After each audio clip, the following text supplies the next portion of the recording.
BJP. കേരളത്തിൽ നിർണായകമായ നീക്കം നടത്തുമോ ഇല്ലയോ? അതിപ്രധാനമായിട്ടുള്ള ഒരു ചോദ്യം പല ഭാഗത്തു നിന്നും ഉയരുന്നുണ്ട്. രാഷ്ട്രീയ നിരീക്ഷകർ പോലും വിലയിരുത്തുന്നത് കേരളത്തിൽ ബി.ജെ.പി. ഇടം പിടിച്ചു വരുന്നു എന്നുള്ളതാണ്.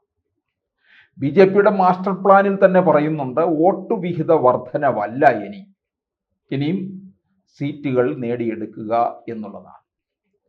ഇവരുടെ ലക്ഷ്യം എന്തായാലും 31 2026 നടക്കില്ല, 31 അതിനു മുമ്പായിട്ട് കോൺഗ്രസിനെ തീർക്കുക എന്നുള്ളതാണ്.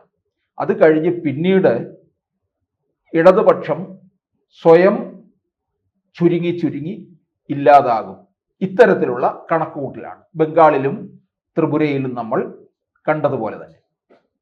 2026 ഈ 3 മുന്നണികളും ഒരേപോലെ രംഗത്തിറങ്ങുമ്പോൾ അത് ഏറ്റവും കൂടുതൽ അങ്കലാപ്പുണ്ടാക്കുന്നത് UDF-നാണ്. ഒരുപക്ഷെ 3ാം വട്ടം ഭരണമില്ലെങ്കിൽ എന്തായിരിക്കും സ്ഥിതി എന്നുള്ളതാണ്. ഒരിക്കൽ കൂടി ഭരണമില്ലെന്നുണ്ടെങ്കിൽ തകരാൻ പോകുന്നത് UDF-ആണ്. UDF തന്നെ തകർന്നടിയുകയും കോൺഗ്രസ് തന്നെ ഇല്ലാതാവുകയും ചെയ്യും. ഘടകകക്ഷികൾ പല വഴികളിൽ പോവുകയും ചെയ്യും. അവരുടെ അഭയസ്ഥാനങ്ങളിലേക്ക് പോകുമെന്നുള്ളതാണ്.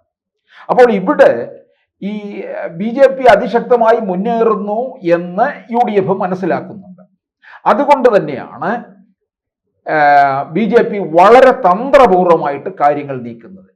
ബി.ജെ.പിക്ക് പിന്നിൽ എപ്പോഴും അതിശക്തമായിട്ടുള്ള ഒരു ബ്രെയിൻ ഉണ്ടെന്നുള്ളതാണ്. ആ ബ്രെയിൻ എന്ന് പറയുന്നത് RSS തന്നെയാണ്. RSS ഇന്ത്യ ഭരിക്കുന്ന പാർട്ടിയായ ബി.ജെ.പി. ആ നയിക്കുന്നത് RSS തന്നെയാണ്.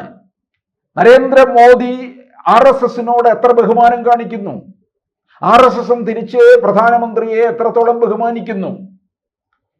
നരേന്ദ്രമോദി RSS-ൽ നിന്ന് വന്നതാണ്. രാഷ്ട്രീയ സ്വയം സേവക് സംഘ് 100 വർഷം പിന്നിടുകയാണ്.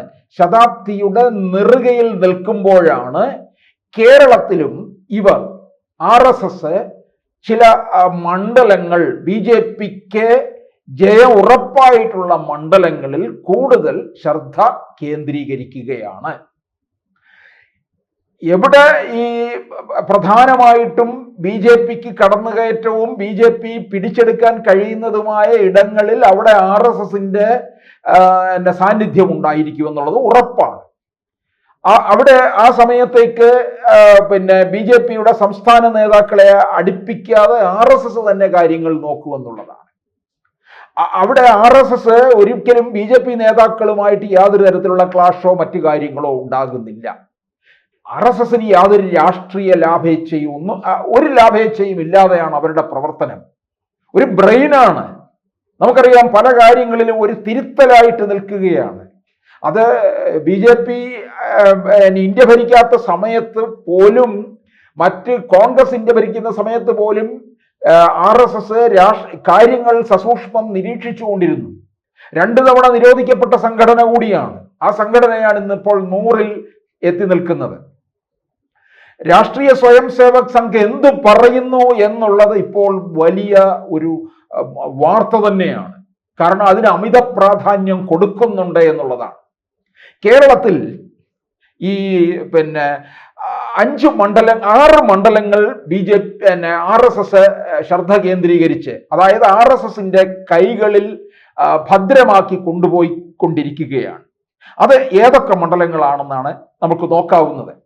ഈ തിരുവനന്തപുരവും ആലപ്പുഴയും തൃശ്ശൂരുമാണ് ജില്ലാടിസ്ഥാനത്തിൽ ബി.ജെ.പി. നോട്ടമിട്ടിരിക്കുന്നത്. ഇനി ഓരോ മണ്ഡലാടിസ്ഥാനത്തിലേക്ക് പോയി കഴിഞ്ഞാൽ ബി.ജെ.പിക്ക് ലോക്സഭാ തെരഞ്ഞെടുപ്പിന്റെ കണക്കനുസരിച്ച് കൂടുതൽ മണ്ഡലങ്ങൾ പറയാനുണ്ട്. പക്ഷേ RSS അങ്ങനെയല്ല നോക്കുന്നത്. RSS-ന്റെ പ്രവർത്തന രീതികൾ വെച്ചുകൊണ്ട് നോക്കുമ്പോൾ അവിടെ വിജയം ഉറപ്പായിട്ടുള്ള ഇടത്തിലേക്ക് RSS കയറുകയാണ്. അങ്ങനെ നോക്കുമ്പോൾ തിരുവനന്തപുരം നഗരഹൃദയത്തിൽ നിൽക്കുന്ന മണ്ഡലമാണ്. പണ്ട് കാലത്ത് ഈസ്റ്റ് വെസ്റ്റ് ഇങ്ങനെ നോർത്ത് ഒക്കെ ആയിട്ട് തിരിച്ചിരുന്ന അതിന് ഇപ്പോൾ കഴക്കൂട്ടം, വട്ടിയൂർക്കാവ്, തിരുവനന്തപുരം സെൻട്രൽ, നേമം എന്നിങ്ങനെ തരംതിരിച്ചിരിക്കുകയാണ്. അതിൽ നേമം മണ്ഡലമാണ്. നേമം മണ്ഡലം 2016 BJPക്ക് കിട്ടിയതാണ്. 2021 നഷ്ടപ്പെട്ടു. ആ നഷ്ടപ്പെട്ടതിൽ RSSന് വലിയ അതൃപ്തി ഉണ്ടെന്നുള്ളതാണ്. ആ മണ്ഡലം ഇനി തിരിച്ചു പിടിക്കാനുള്ള തന്ത്രപൂർവമായിട്ടുള്ള പരിശ്രമമാണ് നടത്തിക്കൊണ്ടിരിക്കുന്നത്. അതിൻ്റെ ഭാഗമായിട്ട് തന്നെയാണ് RSSന്റെ ലിസ്റ്റിലുള്ള ഒന്നാമത്തെ മണ്ഡലമാണ് നേമം. അവിടെ രാജീവ് ചന്ദ്രശേഖർ തന്നെയായിരിക്കും മത്സരിക്കുക. കാരണം രാജീവ് ചന്ദ്രശേഖറിനെ ഇനിയും ആ മണ്ഡലത്തിന് പ്രത്യേകം പരിചയപ്പെടുത്തി കൊടുക്കേണ്ട കാര്യമില്ല. തിരുവനന്തപുരം പാർലമെന്റ് മണ്ഡലത്തിൽ മത്സരിച്ചു. അതുകൊണ്ട് രാജീവ് ആരാണെന്നും രാജീവ് ചന്ദ്രശേഖറിൽ നിന്ന് എന്തെല്ലാം വികസന കാര്യങ്ങൾ ഉണ്ടാകുമെന്നും അദ്ദേഹത്തിന്റെ വിഷൻ എന്താണെന്നും ജനങ്ങൾക്ക് ബോധ്യമായി. ആ അവസരത്തിൽ നേമം മണ്ഡലം പിടിച്ചെടുക്കണം എന്നുള്ള രീതിയിൽ തന്നെയാണ് RSS മുമ്പോട്ട് പോകുന്നത്. അതിൻ്റെ അടിത്തട്ട് പ്രവർത്തനങ്ങളാണ് RSS നിശബ്ദമായി നടത്തിക്കൊണ്ടിരിക്കുന്നത്. ആ നിശബ്ദത വേറൊരാൾക്ക് മനസ്സിലാക്കാൻ കഴിയില്ല എന്നുള്ളത് ഉറപ്പാണ്. CPM ഏത് തരത്തിൽ മുന്നോട്ട് പോകുന്നു എന്ന് ചിലപ്പോൾ കോൺഗ്രസിന് മനസ്സിലാക്കാം, കോൺഗ്രസ് ഏത് തരത്തിൽ മുന്നോട്ട് പോകുന്നു എന്ന് CPMന് മനസ്സിലാക്കാം.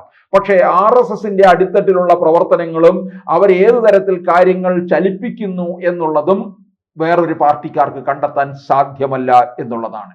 ഇനി അത് കഴിഞ്ഞിട്ട് നേമത്ത് നിന്ന് നമ്മൾ തിരുവനന്തപുരം തന്നെയുള്ള കഴക്കൂട്ടം മണ്ഡലത്തിലേക്ക് വരിക. കഴക്കൂട്ടം മണ്ഡലം BJPക്ക് ഏറെ സ്വാധീനമുള്ള മണ്ഡലമാണ്. 2021 ശോഭാ സുരേന്ദ്രൻ മത്സരിക്കുകയുണ്ടായി.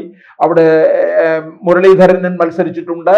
അങ്ങനെ ഈ BJP ഇങ്ങനെ വളർത്തിക്കൊണ്ട് വന്ന ഒരിടം തന്നെയാണ് ഈ കഴക്കൂട്ടം മണ്ഡലം. അവിടെ V മുരളീധരനായിരിക്കും സ്ഥാനാർത്ഥി. അത് തിരുവനന്തപുരം പിടിച്ചെടുക്കുന്നതിന് തുല്യമാണ്. ഈ നേമം മണ്ഡലത്തിലാണെങ്കിൽ RSSന്റെ ശാഖകൾ ധാരാളമുള്ള ഒരു മണ്ഡലമാണ്. അതുപോലെ തിരുവനന്തപുരം കോർപ്പറേഷനിലെ കൂടുതൽ വാർഡുകളും BJPയുടെ കയ്യിലിരിക്കുന്നത് നേമത്താണ്. BJP തിരുവനന്തപുരം കോർപ്പറേഷനിൽ ഭരണത്തോടടുത്ത് നിൽക്കുന്ന ഒന്നുകൂടിയാണ്. പിന്നെ മറ്റൊന്ന് നമ്മൾ വരുന്നത് മറ്റൊരു ജില്ലയിലേക്ക് കടന്നു കഴിഞ്ഞാൽ ഈ കൊല്ലം ജില്ലയിലേക്ക് പോവുകയാണ്. കൊല്ലം ജില്ലയിലെ ചാത്തന്നൂരാണ്. ഈ കേരളത്തിലെ ഈ ചില മണ്ഡലങ്ങൾ ഒറ്റപ്പെട്ട് കിടക്കുന്നുണ്ട് BJPക്ക് മുന്നേറ്റമുള്ളത്. അതിൽ ഒന്നാണ് ഇപ്പോൾ മഞ്ചേശ്വരം പറയാം. K സുരേന്ദ്രൻ മത്സരിച്ച് നിസാര വോട്ടുകൾക്ക് പരാജയപ്പെട്ടത്. സുരേന്ദ്രൻ മഞ്ചേശ്വരവും കോന്നിയും ഒക്കെ ആയിട്ട് ഓടി നടന്നല്ലോ, ഹെലികോപ്റ്ററിൽ കയറി ഇറങ്ങി.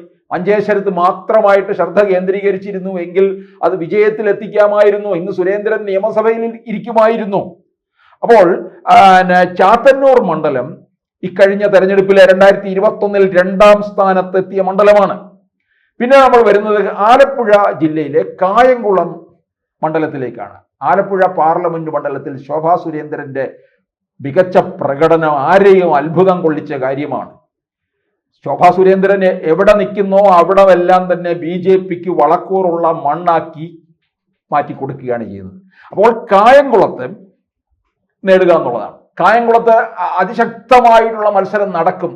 ശോഭാ സുരേന്ദ്രൻ ഇറങ്ങി കഴിയുമ്പോൾ അവിടെ UDFിലെ അരിത ബാബു ആയിരിക്കും. CPMൽ നിന്ന് പ്രതിഭാകരി മത്സരിക്കാൻ സാധ്യതയില്ല.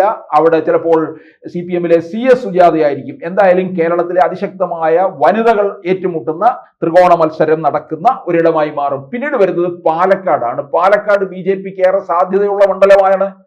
21 തെരഞ്ഞെടുപ്പിൽ മെട്രോമാൻ ശ്രീധരൻ 3000-ലധികം വോട്ടിനാണ് ഷാഫിയോടെ പരാജയപ്പെട്ടത്. പക്ഷേ ഇപ്പോൾ നടന്ന ഉപതെരഞ്ഞെടുപ്പിൽ മാങ്കൂട്ടം വൻ ഭൂരിപക്ഷത്തിൽ വിജയിച്ച് കയറിയത് കോൺഗ്രസിന് വലിയൊരു ആത്മവിശ്വാസം ഏകുകയും ചെയ്തു. പക്ഷേ BJPക്ക് വളരെ വളർച്ചയും വളരെ സാധ്യതയുള്ളതുമായ മണ്ഡലമായിട്ടാണ് RSS വിലയിരുത്തുന്നത്. അതുകൊണ്ട് പാലക്കാട്, അത് കഴിഞ്ഞാൽ പിന്നെ ഏറ്റവും പ്രധാനമായിട്ട് വരുന്ന ഒന്നാണ് പാർലമെന്റിലേക്ക് പോയ തൃശ്ശൂർ ജില്ലയിൽ തൃശ്ശൂർ മണ്ഡലം നേടിയെടുക്കുന്നതിന് BJP ആഞ്ഞു പരിശ്രമിക്കുന്നുണ്ട്. ഒപ്പം RSS നിൽക്കുന്നുണ്ടെന്നുള്ള. അപ്പോൾ 6 മണ്ഡലങ്ങളിലാണ് RSS ഇറങ്ങി പ്രവർത്തിക്കുന്നത്. നേമം, ചാത്തന്നൂർ, കഴക്കൂട്ടം, കായംകുളം, പാലക്കാട്, തൃശൂർ എന്നീ മണ്ഡലങ്ങൾ.